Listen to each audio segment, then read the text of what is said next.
we on July 27th, we had this big bear bar, and then we got a second leg down here. The odds were there were several reasons we were going to gap down. And I say gap down, there were several reasons we were going to test lower. One being the lack of energy or momentum. Here, this is strong momentum to the upside. And whenever you have strong momentum to the upside, traders are happy to buy. They'll buy above bars, they'll buy below bars, they'll scale in, and they'll buy for any reason. But eventually, you start to go sideways. And then this happens. This is lack of energy. If you think about the moving average, this blue line, this solid blue line right here, this is a 20-period exponential moving average. And if you think about the logic of a moving average represents an average price. In this case, it's the average closing price of the past 20 bars. Now, it's a little bit different than just a simple moving average, but that's basically the easiest way to explain it. And if the average price is here and price is way up here, what does that mean? That means you're paying a premium to be in the market. And if you're paying a premium to be long or short in the market, in this case, traders are buying more than what the average price would typically require them to pay. And if you're buying at a higher price, a more expensive price, that means that you need to earn something for that. And what traders want to earn is momentum. They want the market to be racing up to the upside. So once this happens, this is a warning that the market, there's no urgency. And if there's no urgency, you're eventually going to test down to the moving average. And that plus, when you get a big bar like this, the odds are you're going to get a second leg. So that's why today gapped down. Now, what about tomorrow? The bears, they won't follow through, but we've been away from the moving average for well over 20 bars. The odds are they're probably going to be more disappointed traders. In other words, there's probably going to be, let me fix one thing really quick. In other words, there's probably going to be, on the 5-minute, we had this really big gap down. And we had this obvious price level below the July 27th low. So that was an obvious magnet. Bar 1, it's a big bear bar. The market is accepting the gap down. What about selling the close of bar 1, stop above bar 1? It's a low probability trade, but you can take that trade. So some traders, they'll sell, stop above. Is it always in short? It probably is based on the gap. But typically when you get a big gap down, usually the market will go sideways. By the way, I'm going to, if anybody is up for it, post a brief explanation of your trades, and I'll review some of them in the comment section. But try to be simple but specific. So not too long. I sold at the close of bar 1, stop above. Was this reasonable? An explanation like that. And keep it related to the ES, and also try and include bar numbers. Bar 2, we have a reversal of bar 1. For the bulls, it's a reasonable buy above 2, but bar 1, big bear bar plus the gap down, the upside's probably limited. Bar 3, bull bar, but a doji, so probably limited upside, probably sellers above 1. For the bulls, it's a swing trade. It's minimum follow through after 2, but not ideal. 4, a bear bar, but following 3, an inside bar, probably going to go sideways here. 6, another inside bar, limit order market, probably sellers above, probably buyers below. We gapped down, so you have to assume we may get a small second leg down. Bar 7, another doji bar, overlapping bar, market's in breakout mode. And then 8, something is different. We're closing below the past several bars. Are we always in short? I think we are. I think we've been always in short since the gap down in the close of bar 1. So in general, it's probably a better sell the closed bar than a buy the closed bar. 8 is enough of a surprise, probably going at least a little bit lower. 9, follow through. testing the July 27th low, but still consecutive bear bars probably sell to close, and at least a small second leg down is likely. 10, a doji bar, sold off, pulled back, but it's a bear bar and it's a micro channel since the high of 3.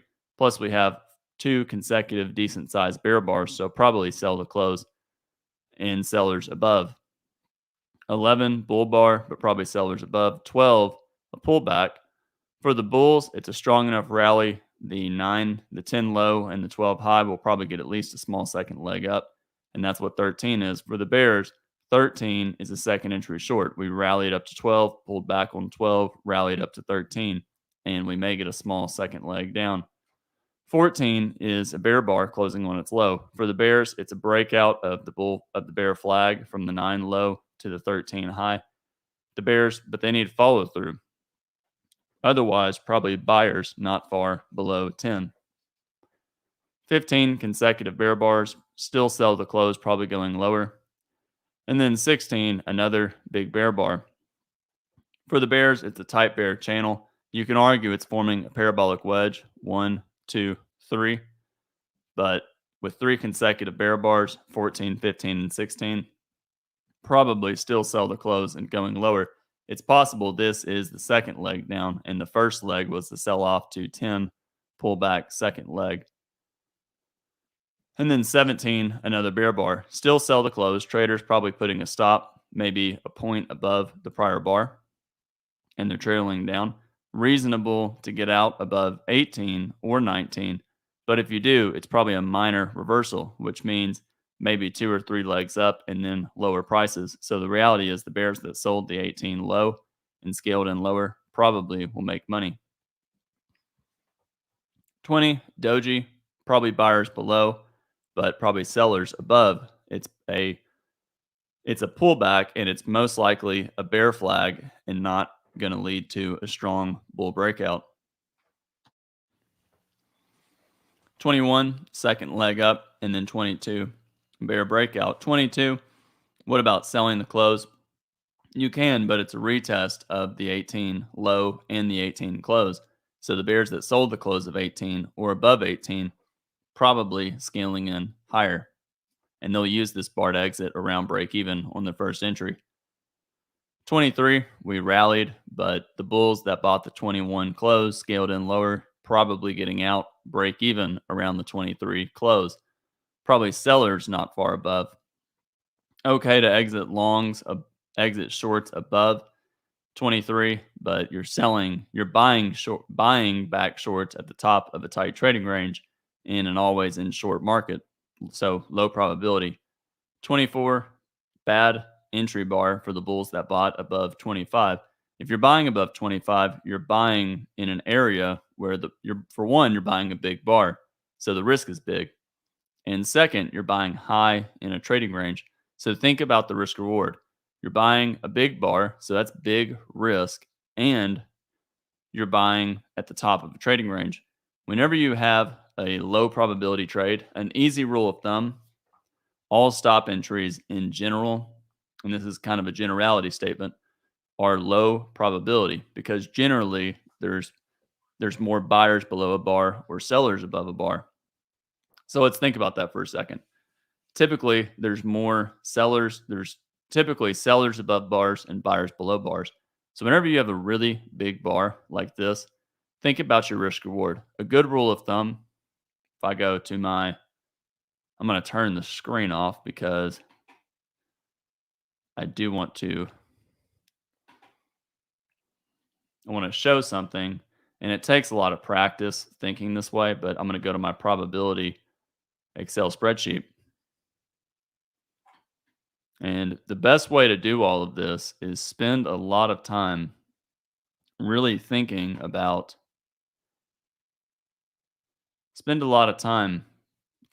all of this when the market's closed after the fact. You have to really practice it. And, kind of like if you were practicing anything, you do it bar by bar.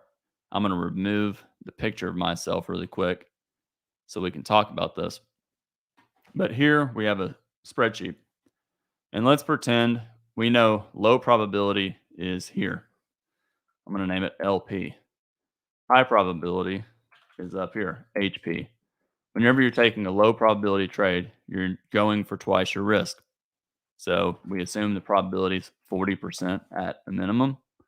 Therefore, I need at least 2 times my risk. Okay, so here's a bar. This is a low probability bar. It's a stop entry. I'm going to assume it's 40%. That's 1 times my risk. That's 2 times my risk. So if I buy above this bar, which is 23, put a stop below 23, I really need the market to go all the way up here for it to be worth it. And when you look at that trade, ask yourself, does that make a lot of sense? No. So it's a big bar, and you know, if you think about it, the bears that are selling the close of that big bar, what are they gaining?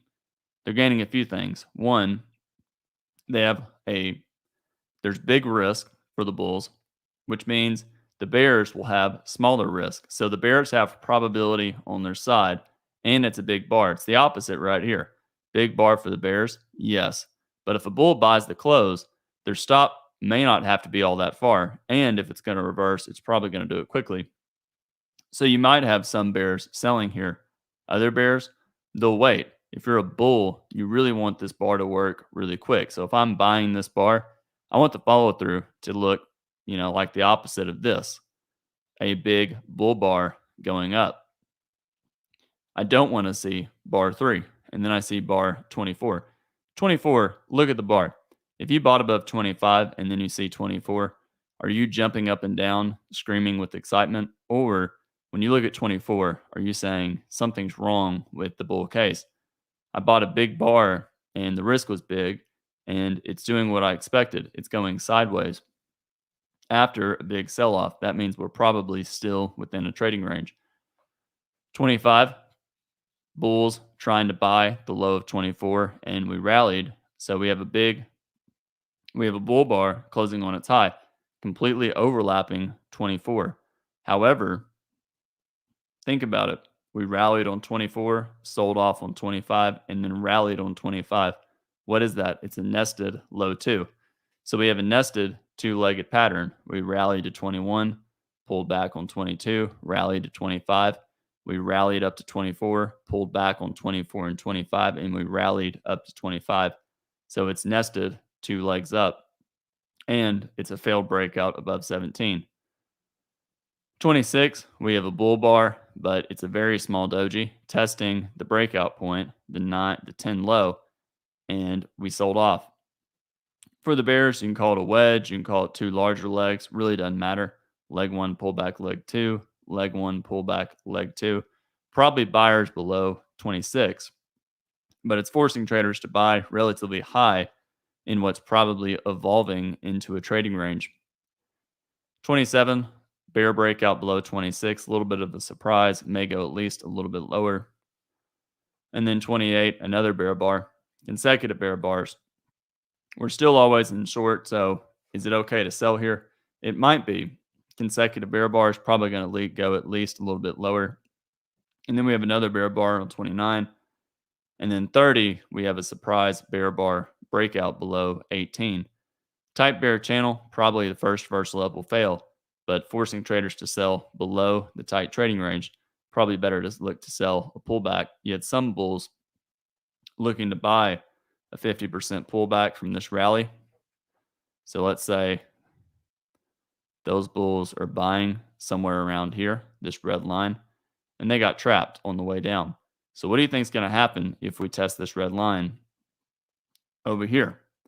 Well, you can see we didn't even get close to it. We couldn't even reach a 50% pullback.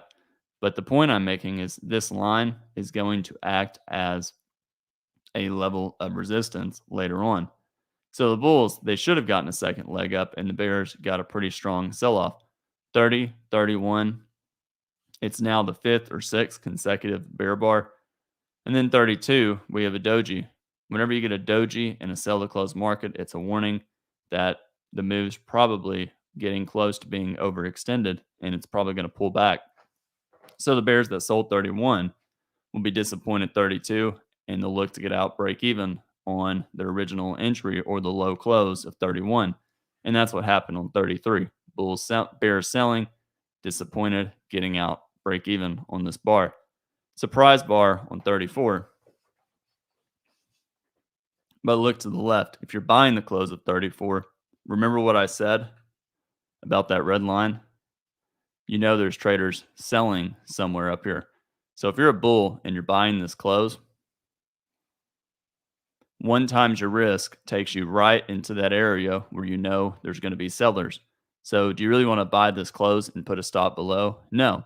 So why not use a wider stop? Well, what are the chances we go straight up here before we pull back? And that is low probability as well. So there might be more traders selling up here than buying. And then we get a big bear bar on 35. What about selling the close at 35? I don't know. It's a low one short after a big bull bar. Not really ideal. Plus, you're getting late in a sell-off, and we're probably evolving into a trading range in this area. Whenever you get a fairly deep rally with decent bull closes, it's the start of a trading range typically. So let's just take this zone.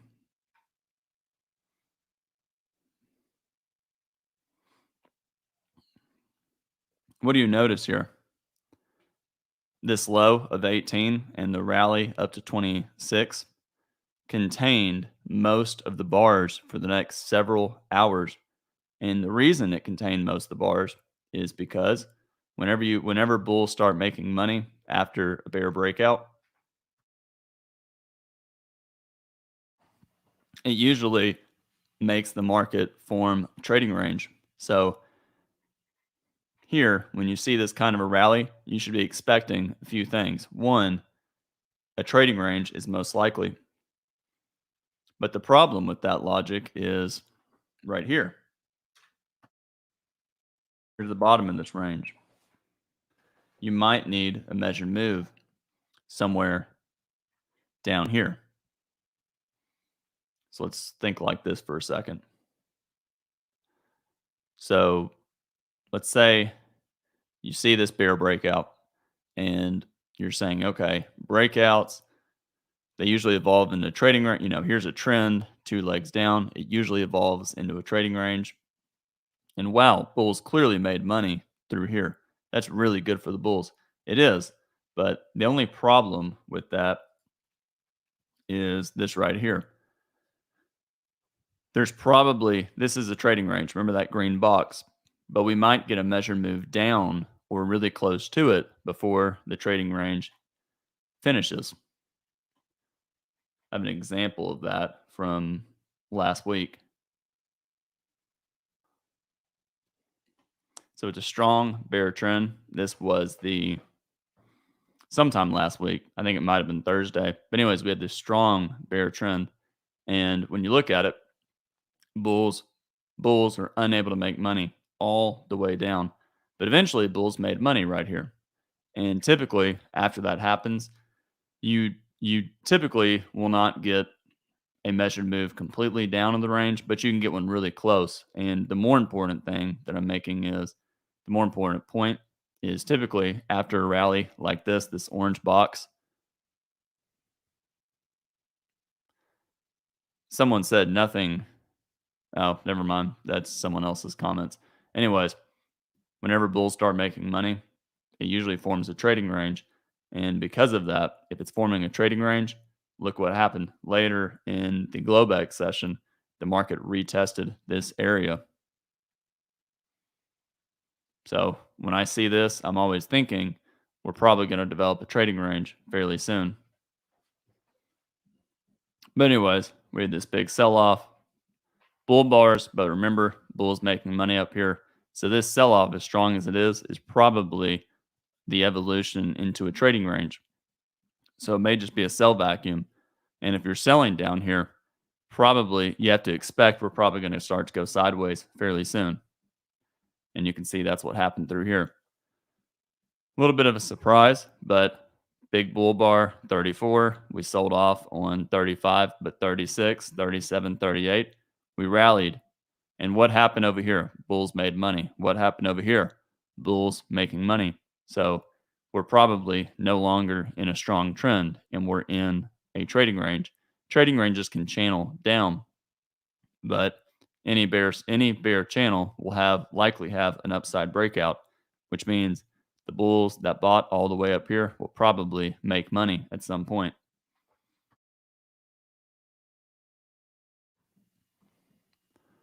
42 bull bar, high one buy, but trading range probably sellers above 42 and more sideways. 43 is also enough of a surprise to make it a small second leg down. By the way, whenever you see 39, an inside bars are always high ones, and this is the first close above the moving average all day. So there's probably sellers above, and that's why that bar happened. But this bar is strong enough, we'll probably get at least a second leg down. 42, inside bar, but probably sellers above. 43, a bull bar, but a possible wedge, 34, 39, and 43, testing the area where bulls originally got trapped. So this is probably a resistance zone. 44, bear bar, and then 45 of another, and 44 is a doji, and then 45 is a bear bar closing on its low. For the bears, it's a second entry short after a wedge, but this is probably more of a sell zone than a buy zone, and we may test lower. 46, we have a bull bar, tight trading range, bulls trying to break out above the moving average, bears trying to prevent it, probably entering a limit order market, and then we have a bear bar. And 48, we tried to go outside up, good for the bulls, but still tight trading range, which means traders are fading above and below things. And then 49, another strong bull bar. What about buy the close? It might be, but it's two legs up. And look to the left. This is probably more of a resistance zone than a lot of eager bulls. So strong bar 49, but what will the follow through look like? It's a bear doji. If the bulls were really all that strong, this wouldn't have happened. And as soon as that bar happened, everybody gave up on 51. 51, a little bit of a surprise, probably going at least a little bit lower. Follow through 52. Is it sell to close? We have an open gap, 50 high, 52 high, so it might be sell to close. 53, good bar, but tail above 52, tail above 53, and you're in the middle of what's probably going to be a trading range. So you know bears are probably going to get disappointed soon. 54, doji, and then there's the disappointment on 55. What about selling the close at 55? It's probably okay. 55 is enough of a surprise, though, that the first reversal down will probably fail. So there's probably buyers on any pullback, and you can see bulls. That's what happened on 56. Bulls that bought the close at 55 scaled in lower, and they're deciding what to do here. But if we trigger above 56 and reverse down, that would be two legs up, rallied on 55, pull back 56, rallied on 57. 57, outside bar, but tight trading range, probably sellers above. And you can see that's what happened on 58 and 59. 59 is a bear bar, middle of a tight trading range. For the bears, they hope it's a two-legged pullback and we get a downside breakout and a second leg down from the 54 sell-off. But 60, not really ideal. 61, more sideways trading, limit order market. 62, bear bar closing on its low. And then we got 64, a big bear bar. For the bears, it's two legs down, sell off down to 55, and then a pullback up to 58, and then a second leg down to 63. Good for the bears, but look where we are, bottom of a trading range. And since we were at the bottom of a trading range, we got a surprise on 64. As far as buying above 64, bulls have yet to make any money, which is not all that ideal. 65, bad entry bar for the 64 bulls that bought above it. And 64, remember, it's kind of like buying above 23, big bar, big risk. If you're buying it, you really want a strong bull close. Otherwise, if it's a bad entry bar, you'll have more bulls start to give up. And that's what happened on 66. 67, Second leg up for the bulls, but probably sellers more likely than buyers. Bears, they'll sell any two-legged pullback. Leg one, pullback, leg two, they'll probably sell up here.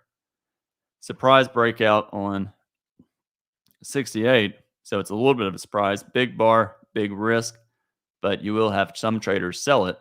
Bulls, they'll buy below 68. Six, they'll buy below 67. They'll buy the close of 68. But if they do, it's a scalp. And then the bears, they got follow through below 68. So notice this bar, follow through after this entry bar, 68. Look right here, 64. Look at this follow through, doji.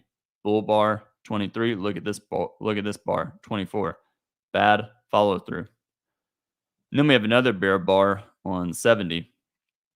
So the bulls that bought below 68, they bought anywhere in here, they're getting trapped. Even though the sell-off looks weak, 68, 69, and 70, it's not allowing the bulls who bought and scaled in to exit.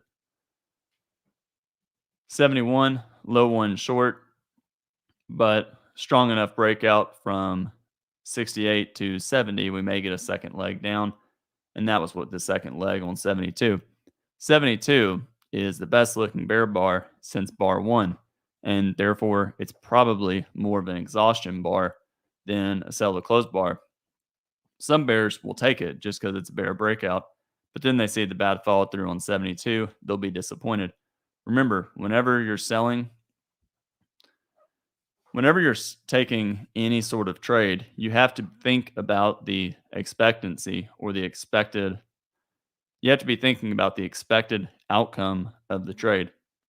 So if you're selling the close of, let's say, bar one, and then you see two, that's not what you're hoping for.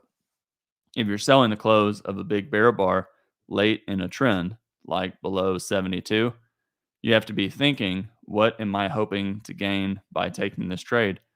Obviously, you want a bear breakout on 73. But if 72 is a big bar and 73 is a doji, a lot of traders will exit. And that's what happened on 74. 74 reversing 72. Therefore, 74 is probably more of a buy the close bar than a sell the close bar. 75, 3 consecutive bull bars, probably still buy the close and going higher. And you can see we rallied back into this range. So the key point, one of the key points I want to make is whenever you get a sell-off like this, even this sell-off down to 18, and then bulls start making money, that is the warning, and it gives you an idea that we're going to be sideways in this zone for probably a long time. And then you can see this big sell-off here. As strong as this sell-off looked, down to 31, look how deep the pullback was. So that is classic behavior of trading ranges. For stop entries, you can take the sell below 1, but big bar, big risk. Most traders would wait for a second entry.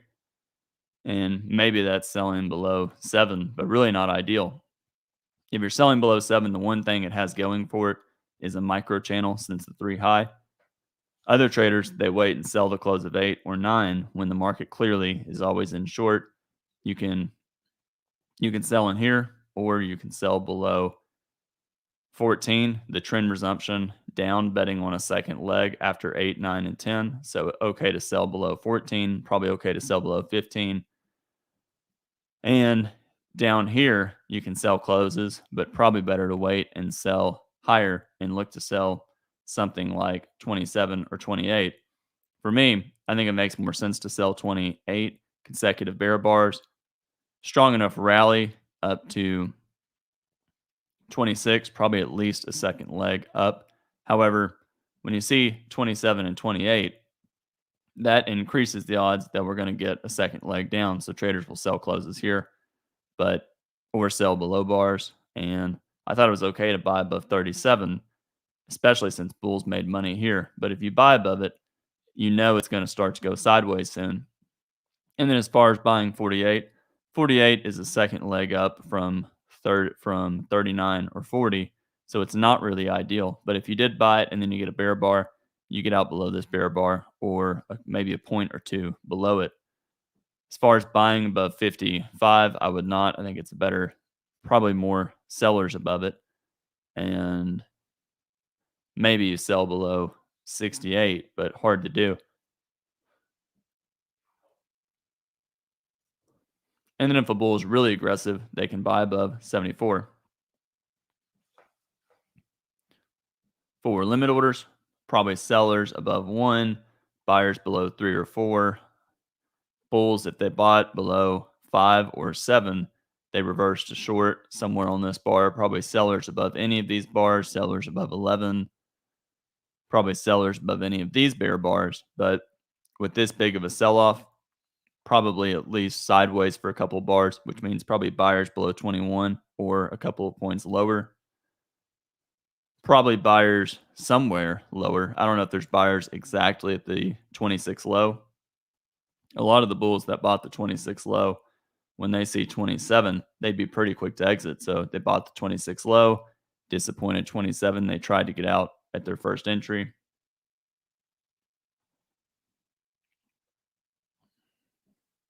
And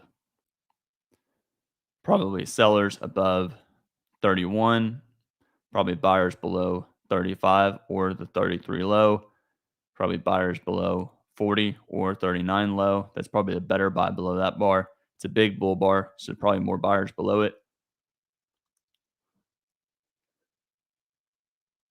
Probably sellers above this bar, buyers below 46, and sellers above 53, buyers below 56, and probably sellers above 67, especially when 68 went above 67. Excuse me, let me back up. Probably sellers above 65 when 68 went above it. It's triggering a second leg up. And probably sellers above 70 with 3 consecutive bear bars. And that's probably it for buy the close, sell the close 8, 9, sell the close 15, 16, 17, probably sell the close 28, 29, or 30. And again, remember what I said. So what did I say? A quiz question for everybody. What did I say about the 18 low and the 26 high? Excuse me. I'm going to get a sip of water. What did I say about this low and this high? What did this information tell us? I'm looking for, it's a very simple answer. The market gave us information. Mike got it right. It's pulling back and forming a trading range. So good job, Mike. Bulls making money in a bear trend. And Houston's right as well, transitioning into a trading range. When bulls start to make money, you should have sirens going off in your mind telling you we're in a trading range. Now, we don't know where the trading range is going to end. It could be all the way down here. But, rally somewhere down here is the trading range. So a lot of traders, when you see, this is a mistake a lot of traders make. They start to understand that if they just buy below bars, they can make money. Al says if you buy on the way down and use a wide stop, the high to here, low at here, down here, and scale in lower, you'll make money. And that's very true. But what a lot of traders screw up is they do it right here. And this is breakout mode. There hasn't been a clear breakout. You had a gap down, but when you see this and follow through, a lot of traders view that as the count's kind of getting reset. So strong bear breakout. Let's see the bulls make money. Did the bulls make money here? No way. They made money buying below bars, but if you can only make money buying below bars and you can't make money above bars, think about what that means. If you cannot make money above a bar buying, do you really want to be buying in the first place? That means everything is very minor, and the traders that are selling will typically do better. So this is not the place where you start buying and scaling in. So sell all the way down. What do we notice here? Huh. It was really easy to make money buying here. So someone said they've done that and they've ran out of purchasing power. Yeah. So a lot of traders, they want to wait. It's very common for it's very common to assume that moves. Let's just go to a different market. Let me finish this thought. Someone asked about Forex, and I want to talk about that. It's really common to look at this and think, yeah, it's a sell climax, and it's a sell climax here. Consecutive sell climax is probably a sell vacuum test of some sort of support. I'll just start buying, and that's not the right mentality to have. You can probably buy several points below, but a lot of traders, they want to see a strong surge in buying. Two legs up, strong. That's a strong rally. Bulls making money. So that's kind of the green light, if you will, for bulls to start buying below things. But here's the problem, and this is kind of back to that purchasing power. You got to plan out what you're doing. This is a trading range, but the trading we know where the top is. It's probably somewhere around this high, maybe a little above it, maybe a little below it, but that's a good candidate for the high. So I'm gonna do this here. I'm gonna make this really big. So there's the high. We know that's the high, somewhere in the top of the range. But what we don't know is where is the green zone? Where's the buy zone?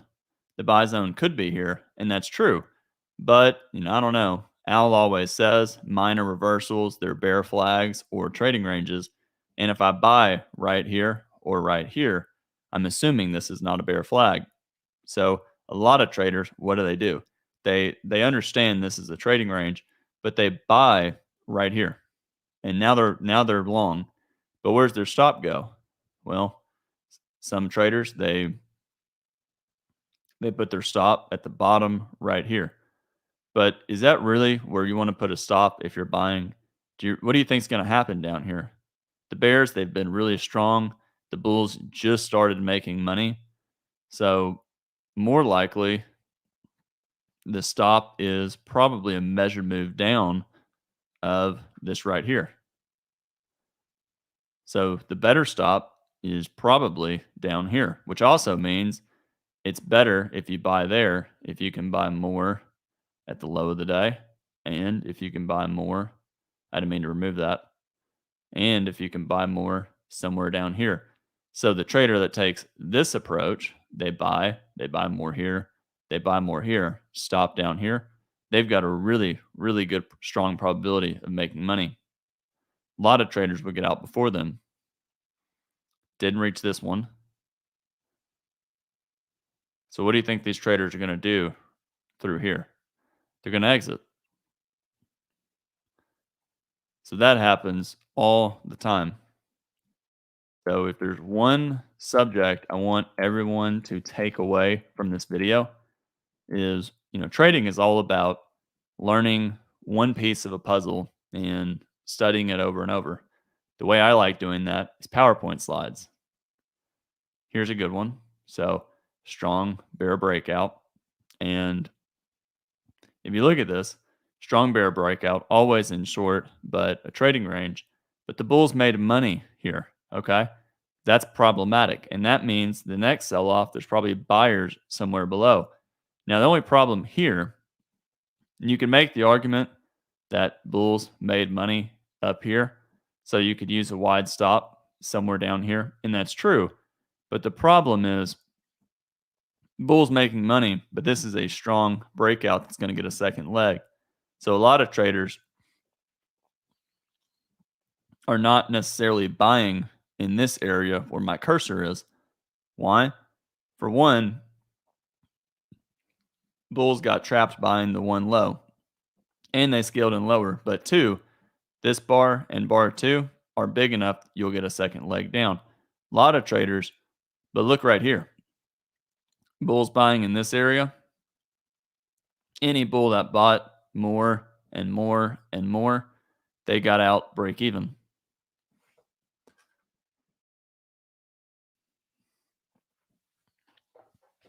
I'm going to take a look at some questions here.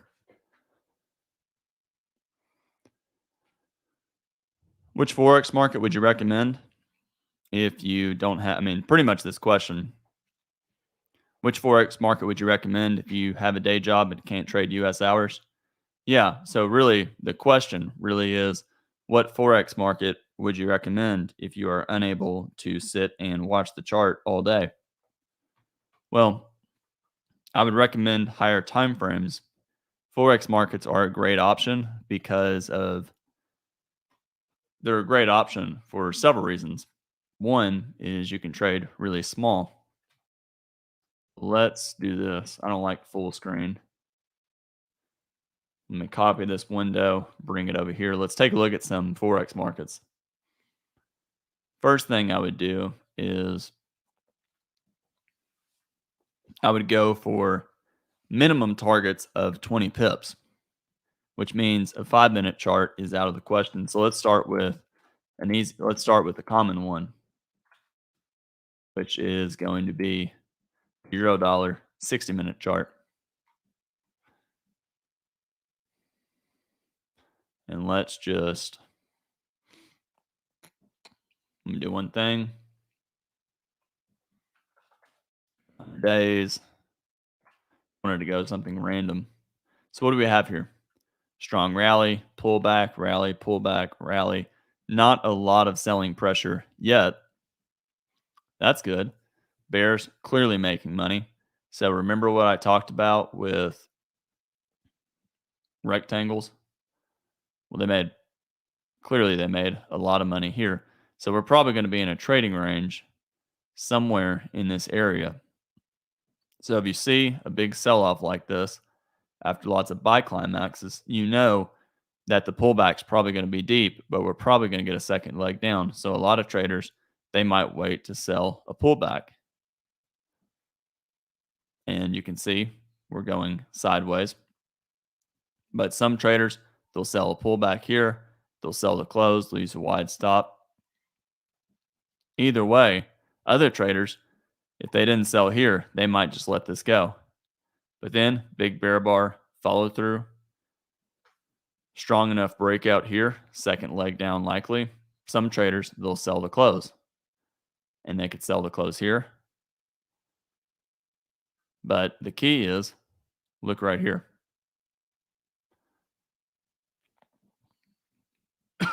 One second.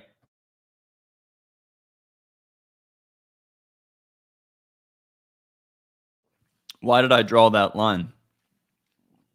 I drew it because look at all the buying pressure here. Anyways, I'm getting a little off topic. The point with Forex markets is how would you trade? You would trade this market exactly like any other market. So first 60-minute chart, that means every 60 minutes, one of these bars will close. So if you look at this, would you buy or sell? Well, you can probably buy and put a stop somewhere down here and buy more lower. And the reality is you'll probably make money. So if traders buy, they scale in. Maybe they got out there. Maybe they got out here. But either way, the market allowed them out break even. So back to your, and they bought, scaled in, got out. Back to your question. How would you trade Forex? I would trade Forex markets the exact same way. And trade small, but treat this like any other chart. Canadian dollar.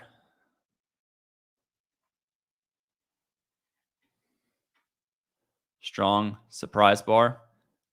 Might be always in short. I mean, it is always in short, but could be some sort of sell climax.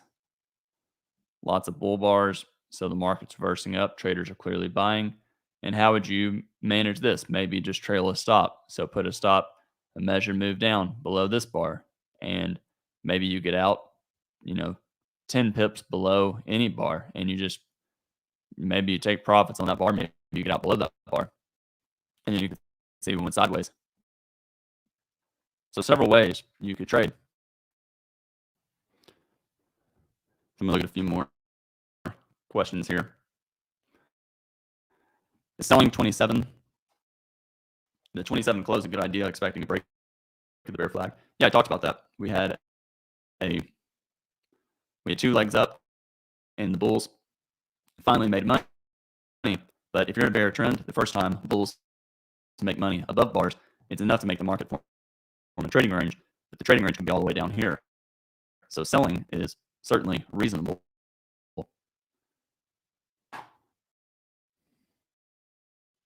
Okay, question. I sold a close of 8. That's good. Selling this close. Exited during 10 because 9 was not large and 10 was starting to bounce. Should I stay short since 8 is a low percentage trade and sometimes it has to go sideways first? Well, if you're selling the close of 8 and it's a strong enough bear bar, you know you're going to get a second leg and you're breaking out of this range. So for one, you don't know what the structure of the day is going to be. It could be a big bear trend day. 8 could lead to a small second leg and then reverse. Then you have follow through on 9. That's good. And then you have this doji, but it's a doji after 3 bear bars with 1 being big, closing below their midpoints. So do you really want to buy above this bar? Probably not, because you know there's sellers up here. If you're a bull, and let's say you bought the low, let's say you bought the low of 1. What are you thinking here? Are you excited if you bought the low of 1? No, you're disappointed. You know there's probably sellers above, and that's what happened on 12. And then the market sold off.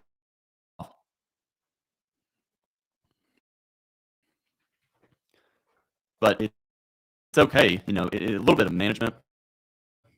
The one comment I would make is, there's going to be a second leg, but you don't know how deep the pullback is going to be. So you can do it 2 ways. One, maybe you exit if the bulls get 2 or 3 consecutive bull bars, or some traders, they exit above 10 or 1 or 2 points above 10, take a small loss, or they get out, basically break even, and then they look to sell again. Maybe 11 and 12 are strong enough for a second leg, but then you get this bear bar here. And that is an area where bears will sell again, betting on a second leg down.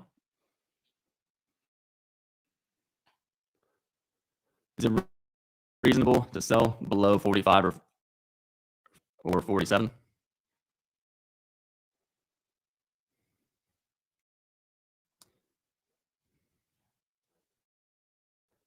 If you're selling below 45 or 47, look where you are. You're in the middle of the tight trading range, and bulls made money here.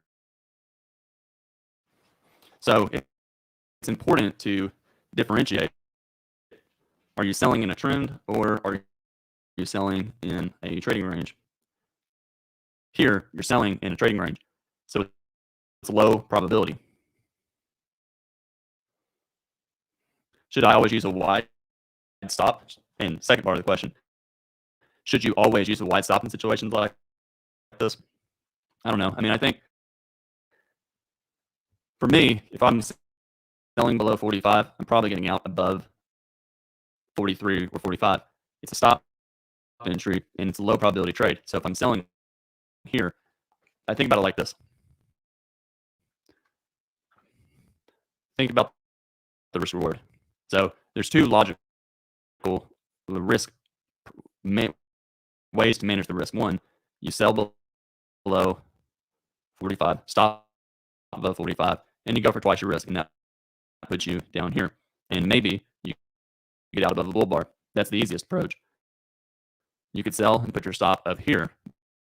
But think about that. If I sell below 45 and put a stop above 26, does that sound all that reasonable? Do you really want to sell on a stop below 45 and put a stop above 26?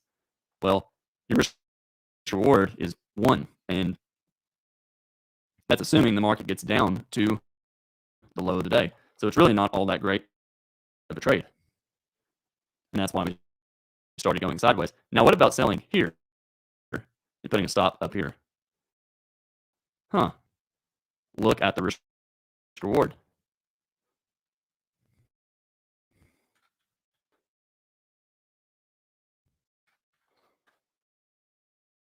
I sell here. That's 1, 2, 3, 4 times my risk. So why would traders ever sell this close? They're selling it because it's in the upper portion of what could be a trading range, and the risk reward is decent. Maybe they hold for one more bar. The next bar is the bull bar. They probably just exit.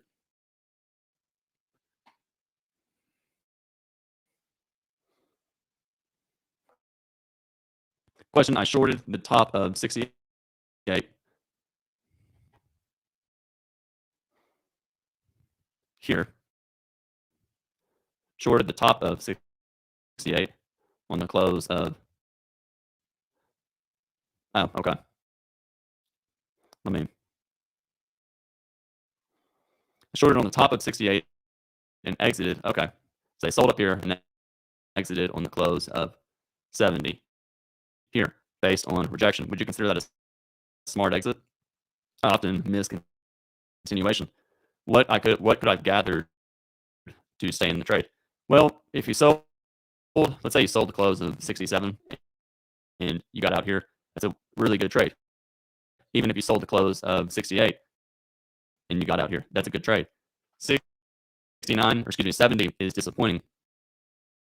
Now, the one thing about 70 is 70 is breaking out below a lot of bars to the left here, and the bulls that bought the bull bar on 67. How do you think they're feeling on 68? They're disappointed. So if you bought this low, 68 your entry bar, and the market goes lower on 79 and lower on this bar, so a lot of traders are trapped. Some bulls that buy a big bear bar like 68, they get trapped 2 bars later. Plus, it's common for the market to plunge late in a trend to force weak traders out, but I have no problem with how you managed the trade. They bought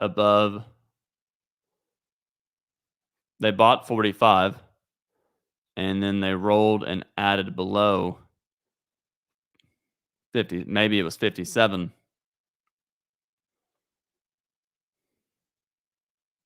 So I thought it was an inverted head and shoulders. Left shoulder, head, right shoulder. Or you can say the opposite. I mean, I don't know. Overall, to answer your question, overall is a trading range. And here, when it's in a trading range, it can go lower, it can go higher. It's breakout mode. So that's really the most important piece. So, Floyd, see if you can kind of reword your question. You're saying you bought, well, actually, I see your comment right there. So let me just ask you outright. Okay, you bought below 45. Is that correct? And then rolled and added around 75. Here, is that correct? So you're saying you bought here and added on here. I'll give you a few seconds. If that's what you did, one of the things you have to think about limit orders and stop orders. In other words, you have to define what is okay, perfect. So you bought here and you bought 45 and you scaled in. I don't have a problem with the trade, but the management was good. But my problem with overall, or if you bought here, overall, the first thing I would say is, why are you buying? Are you buying? You're buying in here. You're buying a tight trading range. So it really makes more sense to wait for a stop entry. Otherwise, you're trading with limit orders. You're buying below bars, selling above bars, and you're scalping. But if you're scalping, you're not holding for 20, 15, 20 bars. So for me, if I'm buying in here, I'd probably I'd be thinking about risk reward. So obviously your actual risk was the low here. So that tells me you were at a minimum. The sound is acting up again. I'm going to end the StreamYard in a second, but I'm going to try and finish this question, and then I'll see if we can resolve the StreamYard issue. If you're buying where you did around this area, 57, and your stop is all the way down here at 72, my only comment with that is your risk reward. You're buying here, your stop's down here. 1 times your risk is all the way up here. And that's really bad risk reward. So a lot of traders would rather look to buy lower. So for me, what I would think about is you're buying here because I get it. You don't want to miss out on an upside move. We've been selling off for a while today. Reasonable to assume it's going to rally. But if it is going to rally, you'll have time to get in. So if you start to get a bull bar, another bar, there's going to be plenty of time to buy. Otherwise, it's generally better to wait to buy lower. You're buying in the midpoint of the range. That's neutrality. You're buying right where the market has been neutral for a long, long time. Remember what I said about this area right here? The low of 18, high of 26, probably being the start of the trading range. You're entering right at the midpoint of that price level. So for me, I would rather skip out on this, the middle of the range, and look to buy the second entry. In general, if you're buying in a tight trading range, you're betting on a breakout. And if you're betting on a breakout, it's generally better to buy above a bar like 48, stop below 48, and hope for a breakout. And then when you get that, and then this doji, you just get out below. Or as this bar starts to go down, you get out. Right in the middle is generally the worst area to do anything. All right, so I'm going to end this. I'm hoping we can fix the audio issues in the next day or so, and I'll try a different computer next time. All right, thanks everybody for watching, and I will talk to everybody soon.